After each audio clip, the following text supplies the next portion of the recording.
So far, we've looked at ways of pulling the contents out of collections one element at a time, but there are ways to retrieve bunches of elements at once. For example, there are two methods you can use to place the members of a collection into an array.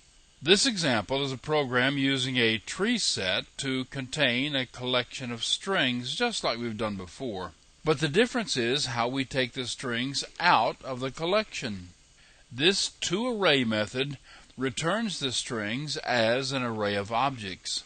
The size of the array it allocates is the same as the number of elements stored in the collection. In this case, the elements are all strings, but the method returns objects, so it's necessary to cast them to the right type before you can use them. This loop displays the entire array.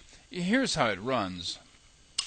You can see that the elements return in sorted order, the same order they return from the iterator of the collection. The size of the array is set to fit exactly the number of elements in the array. Let me show you another one. Here is the same thing again, but this example uses the other toArray method. To use this one, it is necessary to allocate an array of the proper type and size to hold the data. Using the new array as an argument on the toArray method instructs the collection to fill it up. Now, the type of array you pass to it follows the rules of polymorphism. Any type that the element can be cast to is fair game.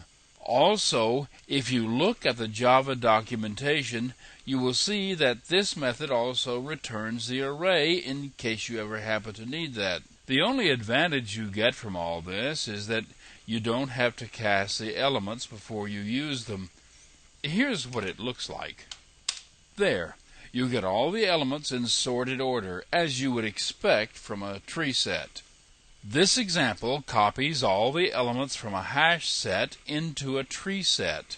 This is the construction of a hash set to contain strings. 7 strings are inserted in no particular order. Of course, the hash set will put them in its own order.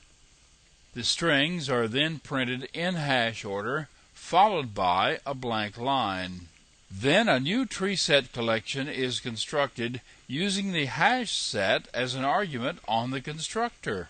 All collections accept other collections as arguments this way, but you'll need to check each one because most of them require other arguments on the constructor, things like capacity and the comparators.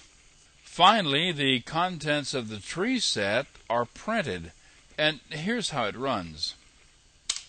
Here you see the output from the two collection iterators. The first is in hash order, virtually a random order, and the second is in the sorted order of a tree. In the next lesson, we'll take a look at using queues to pass data from one process to another.